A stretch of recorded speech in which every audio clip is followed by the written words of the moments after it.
Welcome to the Successful Nurse Coach podcast. On this podcast, Laura and Shelby, both board-certified nurse coaches, show you how to make as much money as you want in private practice as a nurse coach.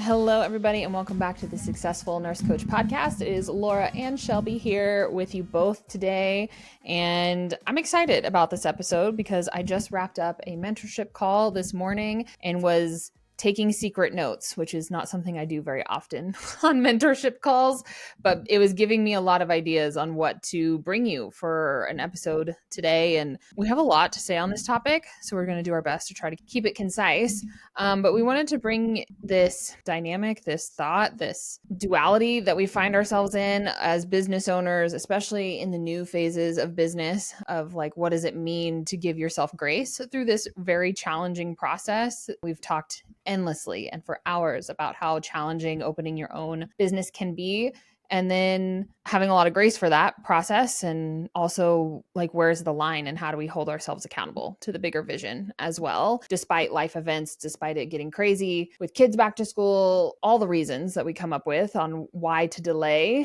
thing. So we want to speak a little into this dance that we do and just maybe some of the check marks along the way, because I know that this balance or lack of balance was really present during the first year of my business. I didn't have any middle ground, and I find that a lot of our nurse coaches don't either. That somehow allowing for a lot of grace for your day-to-day life means that you have to give up in some way, shape, or form on your business, or that you're letting go of your vision, or it's not where you thought it was going to be, so you might as well just throw in the towel, or you swing too hard the other way to where you're like, this has to work so well that I'm just going to do whatever it takes and burn out and eventually spin my wheels. So I'm hoping today that we can kind of find some gray area somewhere in the middle for us all to land. But yeah, anything you want to say, Laura, before I get into our classic way to open an episode of defining what grace and accountability is? I would just say that this is something you will have to learn to master for yourself if you're going to be an entrepreneur, period. So this is this is a required lesson, and the earlier you can create your own framework and learn it, the better. But you cannot be a successful entrepreneur if this is not something that you personally master and have your own framework for. So I want to double down on the importance of this. And for everybody listening, whatever stage you're in, I want you to assess if you have any kind of framework or if this still feels really, really wobbly for you. Mm-hmm.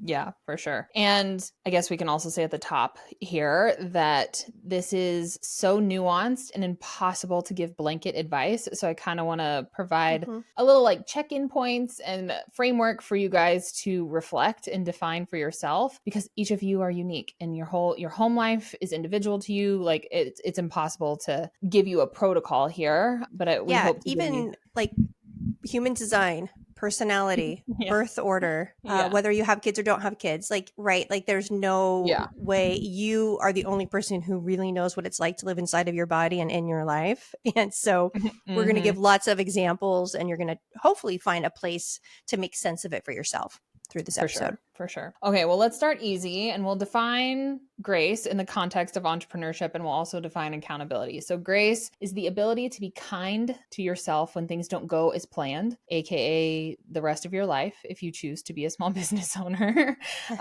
good and bad, that life is unpredictable, and sometimes despite our best efforts, things fall apart. Grace allows us to acknowledge our humanity, to forgive ourselves, and regroup without shame or guilt. Big word, big definition. Accountability, on the other hand, is about taking responsibility for our actions and for our goals. It is the discipline and commitment to follow through even when it's hard. And accountability keeps us moving forward, ensuring that we don't lose sight of our goals. And you can see how these two can complement each other really well and also be at odds with each other too. I really do think that there's space to be in the middle here. Yeah, and it is a moving target, and there are seasons of your business with different rules. But before we go into grace, I want to, and I know Shelby, you probably have something to say about this, but I want to take you all back to nursing school. When you were in nursing school, whether you were working or not working, just think what that was like, those 2 years. That is what some version of entrepreneurship is. It's a whole hell of a lot of new, a whole heck of a lot of work without a whole lot of financial gain necessarily.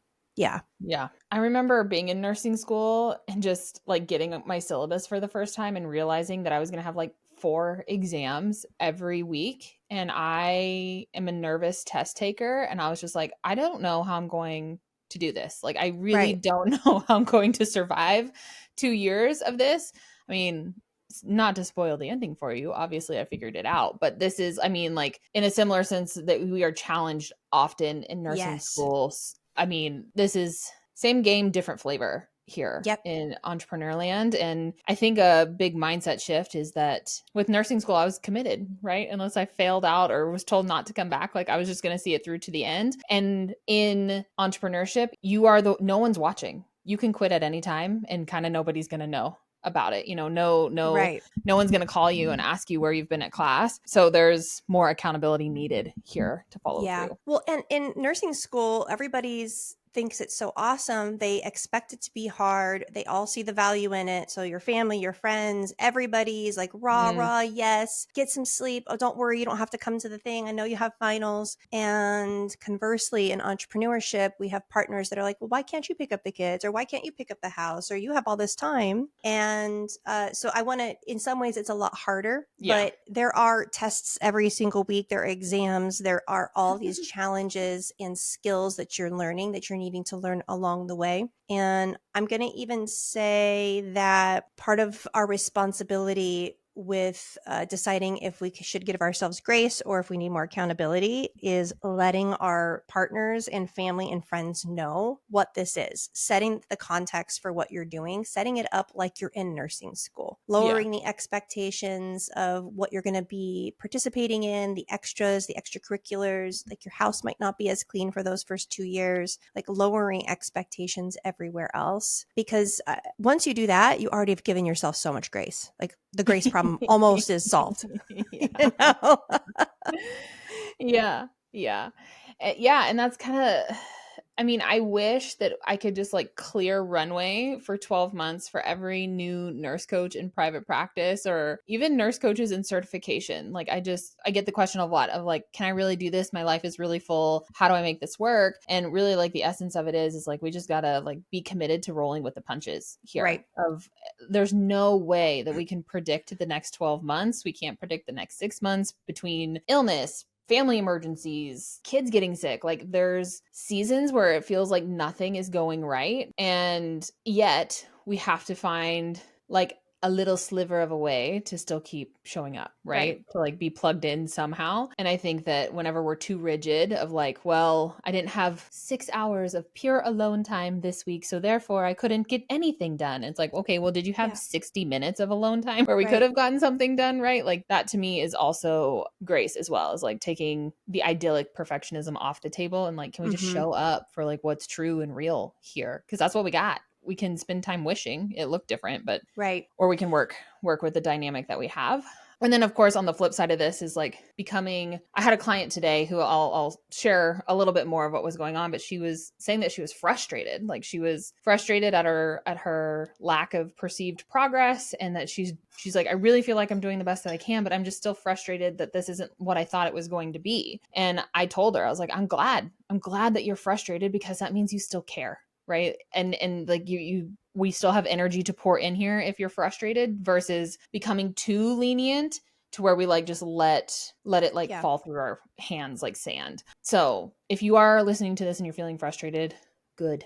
That's a good sign that you still care a lot about this thing, and we can work with that for sure. Go ahead. One more blanket statement too about how, well, I think it's part of our training, but in this particular business itself, in nurse coach business, where our training is all about balance and health and self-care and wellness. And for 6 months that we're in certification, we're kind of in a strange alternate universe where this is the primary focus. That is not what business will feel like for the first 2 to 3 years. Most of the time, you will not feel balanced. And that's well known in every other industry. Like you're not going to start a tire shop and expect to have all the nailing self-care and balance the first 3 years that you open. So I also think that we think that because it's a nurse coaching business, business, it's going to have this holistic, zen, balanced feel at all the stages of it. And it's just not true. So I think that's where we get some unrealistic expectations of what it's going to actually look and feel like. And when you boil it down to like the actual steps, like you imagine yourself with a vanilla candle in a perfectly decorated office, and you have 4 hours and you have a babysitter and your house is clean. And then you sit down after you've meditated and had your green shake to work on your business. But most likely you're doing posts when you're sitting on the toilet with a toddler screaming outside.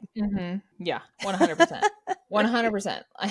I can literally think of just now, I wrapped up my mentorship call. We wrapped up on time today. Laura, you'd be so impressed. I wrapped up most of my calls on time this week. Truly incredible. And I ran downstairs to eat some Annie's organic microwave mac and cheese to shovel in my mouth before I ran back up here to record today with you. And, you know, like my baby was banging on the door right before we hit record. Like it just, even at this stage in business, it still doesn't feel zen.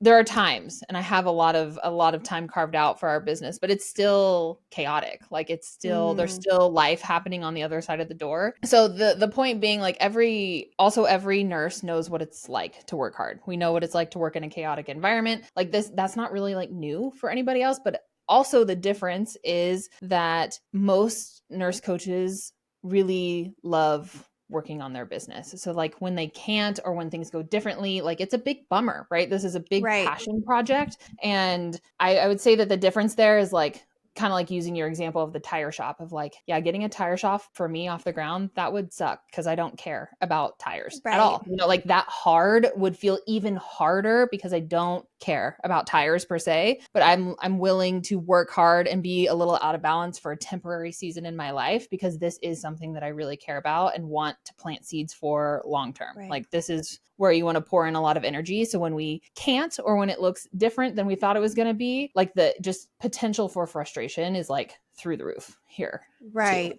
Yeah. I have in my mentorship, I have a client who took a step back from her business about halfway through the year because she got a job offer to be full-time faculty at a college. And it's something she'd always wanted to do. And she just felt like it's something that she needed and wanted to do at this particular moment. And she just messaged us in the group and said, guys, I have a 45-minute commute both ways. And while most parts of this is really cool, I am missing working from home. And I just want to remind everybody that everything is hard. Yeah. Like no matter what you do, everything is hard. And so sometimes we fool ourselves. Well, if I just did the nurse coaching practice, then it wouldn't feel hard. Or if I just went back to work, then life wouldn't feel hard. The fact is that it's all hard. And then it's just like, how do we relate to the hard? And I feel like we kind of know how to relate to the hard when we're an employee, but Shelby and I are trying to give you a framework so you can relate to the hard as somebody who's your own boss and creating your own framework. This is where it's like so tricky and sticky is because if you have a menstrual cramps in the morning and you don't have any calls that day, it's so easy to be like, oh, well, I'm going to just take a self-care day. And that might be correct. Yeah. But it most likely isn't correct. And how do you make that decision in that moment, right? Like, how do you decide? I personally find a lot of fulfillment in doing hard things. Like that has a lot of meaning for me. I made a Facebook post recently of when I used to be a nurse in the hospital and then working in the ER and float pools and travel jobs. And a part of the fulfillment of that role was that my job was hard. Everybody in my life also knew that my job was hard. So I got a lot of like validation and appreciation for it. And I can also say that entrepreneurship is also hard, but it like is so much more deeply fulfilling for me to do this hard than it ever was in the hospital. Like personally for me, it's this hard is hard a lot of the time, but like I experience so much more personal payoff from it. Yeah. But kind of circling back to your check-in point here, Laura, of like, okay, so you wake up with cramps in the morning and you're like, self-care day or work today? Like, how do we make that distinction? And I think that like doing a pause and assessing your energy level is helpful here of just, and like, if we are genuinely depleted, like, can I talk about how you had COVID last week? Is that fine? Yeah, totally. Yeah. Yeah. So like Laura's like, I have a fever, but I'm going to come, I'll be there. And I'm like, are you sure? Like, are you capable? And then like, sure enough, a few hours later, you're like, I just need to sleep. Like that's that was the right call, because likely any of the work that we would have done then wouldn't have been like Mm-hmm. super powerful or potent. Also, kind of on the flip side of this coin, and I've experienced this, and I know other coaches have experienced this too, to where like if you are in deep resistance, especially like subconscious resistance, sometimes you can start manifesting physical symptoms of Oh, like, yeah. I waken up with a headache, therefore I can't do anything. And we always have a really valid excuse. And my first coach ever, she just kept saying like, I hear you, you have a headache, but we're on like day 5 of a headache. That's really abnormal. So like maybe push through the headache for an hour. And if you still have it, then go take a nap. But if it goes away, maybe that's something else. Mm. And I know that might like ruffle some feathers, and I understand, but like you can see how nuanced this Mm-hmm. can be, right? Like the mind body connection is very real, and we It subscribe to it is. here. Yeah. I have a client who wasn't doing what she said she was going to do because she was doing a remodel in her house. And she started the remodel after she started mentorship. And so I was super curious. I'm like, when did you decide that you wanted to do remodel? She's like, oh, well, me and my husband, we were just talking about it. It just seemed like a really good time. And it's like, but you're like remodeling your career and you're remodeling your life. And so I find it peculiar that you also chose to remodel your house at the same time. And you're wondering why you feel the way that you feel. Mm-hmm. And so we're going to give you guys some check-ins, like some really practical steps here. But sometimes we manifest our lives so that we don't have enough energy for our business. It's so interesting. Super fucked. Like It is. we're not, I know Laura and I might seem like we're talking about this like we're immune from it, but like we've done this. Like, Mm-hmm. like I've manifested overwhelm in silly ways over the years, and now it's more to the point where I can kind of like giggle at it and be like, oh, look at you. You managed to find overwhelm again Yeah. in a situation that did not require it. But I guess I want to leave you guys with like, we have a lot of control here. There are many things. There are many things outside of our control. And there's also a ton of things that are within our control too. And I think that especially if you invest with us for a year, like treat that as if you just got your dream job at the most prestigious thing, and like Yeah. like make decisions accordingly for that. Give yourself the Yeah. best shot you got. We'll tap a little bit more into that here in a minute. All right. So All right. another helpful check-in here is like, so we have assess your energy levels, evaluate the circumstances. And like I just said, a lot of things can be outside of your control. Sometimes we could have planned better, but I think reflecting regularly on this of like, could I have navigated that any better? Or if you're like on the other side of a tough season, reflecting back and being like, what was the lesson there for me? Mm-hmm. Like I know for me and Laura in our business, we feel like we're finally coming up for air for the first time in like 12 months. And Yeah. I don't know that we're far enough away from it yet, but I'm sure there will be a point in time before 2025 hits to where we have to like look back and be like, what was happening for us here, and get some space between point A and point B. But if you are facing the same obstacles repeatedly, every week we are running out of time, every week weird things are happening, every week we set the goal and we don't do the thing, I think it's time to have an honest check-in with yourself or with a friend or with your coach to like,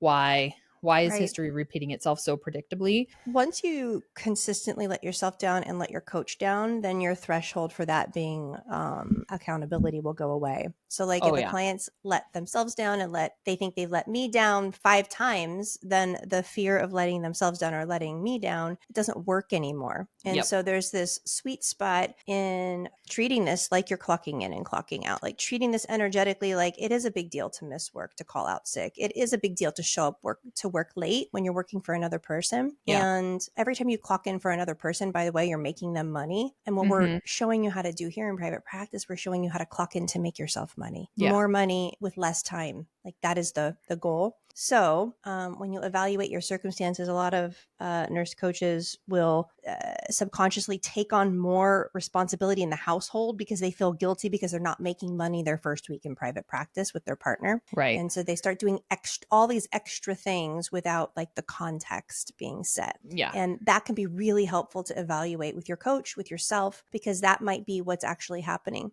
Is that Right. you've taken the role of just doing weird stuff. Like I always use cleaning. It's like, well, my husband's the one making all the money. He's paying all the bills. At least I can keep the house clean for him because I'm just over here doing nothing. And it's like, no, expect the house to be dirty. Expect that to be a necessary consequence of the magic that you're creating in your business. 100%. Oh, okay. So this is where I'll share my story for my client today because I think it fits really well into the example you just gave. But sister's been in a tough season for an extended period of time, but more specifically, this summer dealt some extreme, unforeseen life stuff that I won't put here on the podcast. But we kind of like checked out on the summer of just like, let's survive the summer. Once the kiddos are back in school, routine is on the horizon, and we like let yourself off the hook. You know, season of or summer of grace is where we're going. And she did a really good job of that, to be honest, of like, she still came to every call. She was still present. She was supporting her peers. Like, I was really impressed. And then her kids have been back in school. I think this is like week 3. And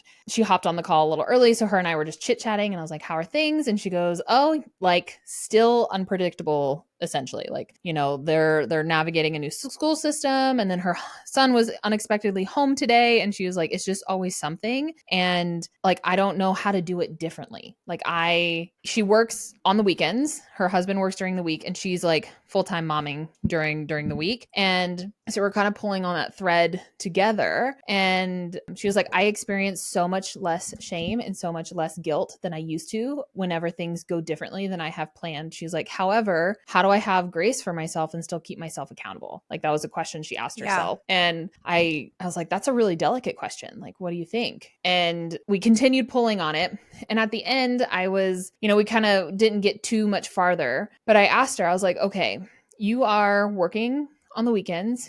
You are in charge of the house and dinner and laundry and organizing the closets in your new home and all the things. I understand that your husband works during the week and he's a very supportive partner. He, you know, takes over on the weekends, does all the stuff. I was like, but whenever random life events are happening during the week, are you the one that absorbs all of that? And she goes, yeah. And I go, and that's probably the time you have set aside for your business, right? And the answer was yes. So like whenever her son was home from school today, her business time is gone because she had to attend to her kiddo. And I was like, if you were at the hospital during the week, I know you work on the weekends, but if you were at the hospital during the week and your son needed to be picked up from school, would it be you or would it be your husband? She's like, oh, my husband would go.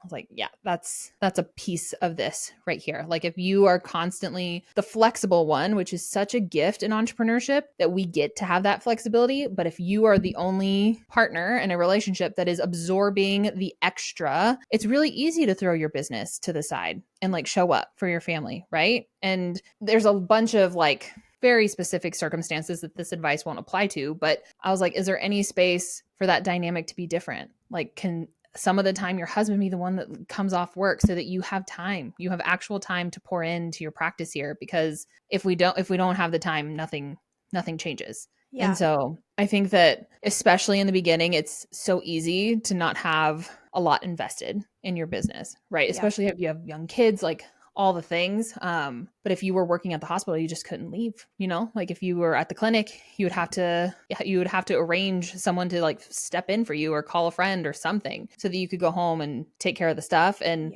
it doesn't have to be that rigid in your practice, but treating your practice with some respect in that way of like is necessary too. Right. Because I see 2 ways that people do this, that our clients do this, that we did it, that other people did it. And we treat our business like the side hustle. And whenever I have some extra time, I'll just plug away at it. Yeah. Or it's the most important thing. And I do the necessary things. And then I do the most important thing. And then I fit all the other stuff around it. Yeah. Right. Like, and it's almost like an obsession of, okay, oh, both kids are homesick today. I don't have a nanny. Evan's at work. Okay, I know that they can probably watch 90 minutes. I'll get them a snack. I'll have them on the couch. I'll have them watch a movie for 90 minutes. And for that 90 minutes, I'll connect and invite to 25 people. And that's all I get to do today. But I'm not throwing my work day out, because if I don't do this today, then this screws up my plans for the next few weeks. And so lots of short bursts in not ideal circumstances is how great businesses are born. Mm-hmm. Like, I want to paint that picture that you can build your business with spit up on your shirt. You can build your business with a dirty house. You can build your business with tires that are bald that you need to go get replaced. There's like all these ways we can be super resourceful when we treat it that way, when it moves up the priority list. And it doesn't have to be 100 hours a week, like 8 hours a week. prioritize 8 hours a week, and I swear you're going to make progress in a way that keeps you going. But if you're consistently doing less than 8 hours a week, it will fizzle and you'll have this weird relationship with the way you treat it. Yep. I think that's it too. It kind of like leads us into our last check-in of like reflecting on your commitment. The first year to 2 to 3, frankly, we're at year 5 or 6, somewhere in there. And we still have to frequently check in on our commitment to the dream, to the vision, because frankly, it can be easier to go clock in and clock out for a paycheck. Yeah. It might come at a different sort of cost, but it, like the thoughts still swirl your mind. And there have been people that we've worked with in the past that have gotten into our programs and then decided like, this isn't for me. Like, I don't actually want to do this. And like, again, kind of similar to how we coach through proposals with potential clients. It's like, dude, an empowered no is so much better than making up a bunch of excuses on why you couldn't. Yeah. Instead of like blaming time or blaming whatever, it's like, if that is where you're at, to where you're like kind of on the fence of in or out, having an empowered no, you'll be able to sleep better long term rather than blaming an external circumstance. Yeah.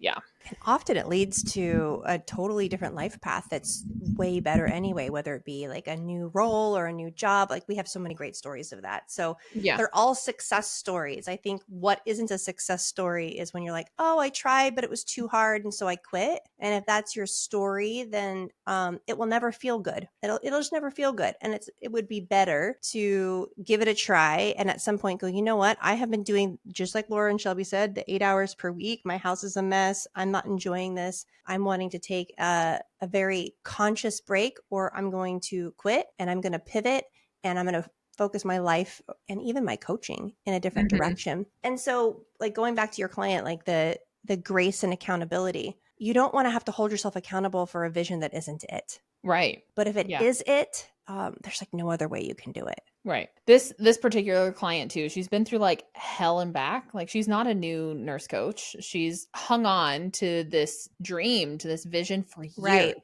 And so the fact that she came to the call still frustrated today, and I'm like, that's good. Like energy that is good to move, like most people at this point, most nurse coaches, they've told themselves something and the boat has sailed away. And yet here you are. And that's not on accident. Yeah. So I know being frustrated isn't super fun, but being frustrated is usually an indication to pause and like ask why. Why am I frustrated? What's going on? It can be a helpful pause point for sure. Yeah. Oof. And then one of the ways I like to check in is, I think we get to know ourselves well, right? So once we've done really hard things in our business, at some point we know that we can, and we know that we can hold ourselves accountable when we need to. And if the impulse to not work or the impulse to cancel a coaching call is still really strong, then you can trust it. Like then giving yourself grace is so automatic. It's so built into the fabric of the way that you interact in your own life. And if you hang in, like you'll get your own framework. But I used to ask myself, am I making this decision out of fear, or am I making this decision out of love and commitment? And if you're going to give yourself grace and just let yourself off the hook, then that is out of love and commitment for yourself and your vision, right? Like you can just rest with that. You don't have to perseverate over it. But if you can't get to that place of peace, and then it's probably from a place of fear, and you might need to be held accountable. This is something you might want to explore because it's sticky. It's unclear. You can't get rid of the gray. Like you can't find the line. If you can't find the line after examination, most likely it's resistance. For sure. I haven't canceled a call in a long time. But last week, I don't know if I had like a weird surge in pregnancy hormones. I just like tanked by noon. I was exhausted, and I was connecting with a few like current clients of ours in the afternoon. And I really wanted to be able to show up powerfully for those calls because they were important. We had important things to talk about. I just didn't have it. Like I just simply didn't. I had no emotion, like I was spent. And so I voice memoed them and told them of like, hey, I'm feeling a little weird today. I want to be here for you 100% and I can't today. Can we reschedule? And everyone was fine. Everyone was like, yeah, go for it. I'll see, like, we'll reschedule for next week. No big deal. And even one of those calls that I rescheduled, she responded, she's like, I'm actually secretly glad that you rescheduled. That way I will be forced to take action before our one-on-one so that I have something to come to the call with. So it worked out in everyone's favor. But I did not have to think about that for more than 30 Right. seconds. Because you knew. Yeah. Right. It was, and I went and I lay down for 90 minutes and then I felt a little bit better. And then the next day, because I had a really, really full Friday, which is atypical, but a lot of calls on Friday, and I felt great for Friday. Like I didn't experience a lot of immediate relief on the Thursday, but on Friday I was like, oh gosh, I'm so glad that I did that because it put good fuel in the tank to move forward. It wasn't Shelby called off on Thursday and then I preemptively canceled all on Friday and then I went into a hole for 4 weeks. Like that would have been a big spiral. It was just for like 6 hours. Yeah. Or if you're going to give yourself grace, picked up the kids, they're sick. There's this sense of like, oh, there goes the day they went to shit. There it goes. Right. Don't resign. Take out your phone, look at it, be like, all right, I guess I'm working Saturday morning. I'm going to text my husband right now, or I'm going to cancel this birthday party that I'm going to make up for it. Like I'm going to find my space for it. That feels good, really good too. And it's August 22nd at 2:22 as I'm saying this, which means it's really important. Yeah. In marriage coaching, when couples coaching, I remember me and Evan had this conversation. It's like if him and I have to cancel time together, or if like we have an agreement to be with each other, an agreement to help each other, and then one can't, we don't come and say, oh, I just can't. I'm just too tired. We come and say, hey, babe, I'm too tired today, but I'm looking at our calendar and could we do it on this day? And then there's just like a moving, and that's what grace is. It's not that we're abandoning ourselves or our vision. We're moving things to move with ourselves. Yeah. I find that can help too. Yep. So much. Yeah, totally. It's probably the most applicable advice that we can give you. Yeah. Generic advice is just like, if it can't be done today, if you had a 4-hour block today and it can't get done today, can you sprinkle it out through the rest of your week? Can you wake up early on a Saturday morning? Right. And I know that this is not what people want to hear because it can feel a little bit hustly, but like that's the reality, team. Like it's you. It's you. Like you have to make up the time. Even in Laura and our eyes business, like I'm thinking of Amanda, our practice manager, who's getting to go on a really cool trip to Spain. And I'm not jealous at all that she gets to go to Spain, but like we have to pick up her stuff while she's gone, like that's the reality of it. And like, Amanda, this isn't shade for you going to Spain. Please go and have so much fun. But like that's similar to where even if you're in a team dynamic, even if you have a VA, like stuff still happens. And it's still at the end of the day, your baby, your dream, your thing that you get to pick up the dropped balls for and move forward. Right. Yeah. Oof. Yeah. I hope this helps, guys. I hope it's the murkiest in the first few months, and it's going to get clearer and clearer. Yeah, it does. And it gets less complicated. Like I remember being in my first 6 months, especially right after my first daughter was born, and like figuring out childcare. And God, I was like alone in a state where we didn't know anybody. It was just there were so many factors to navigate on top of everything else. And it was, we moved slow for, 8 months, like just creeping, working late after the sun went down, when my husband was home. In the my daughter would cry when anybody else would babysit her. So I was working with headphones in, just typing away at my computer while I was hearing her scream with the sitter for as long as I could tolerate. Like there were many unpleasant moments in those first few things, but now that I have a little bit of distance from it and more time under my belt, the risk of quitting was so high then, and I'm so glad that I didn't. Right. Like so glad. Future you will thank you. Future you will thank you. All right, team. Well, this was a good juicy episode today, so I hope it was helpful. Let us know what you think. Whenever we do episodes like this, my inbox usually fills up with like, you were talking to me. How did you know? And I'm like, we just have a gift. What can I say? We just have a gift. But we'll see you again. Oh, come hang out in the Facebook group, The Successful Nurse Coaches. We'd love to see you in there. And if you got questions, if you need anything, you need a resource, we're here for it. And we'll see you same time, same place next week. All right, bye everybody. Guys.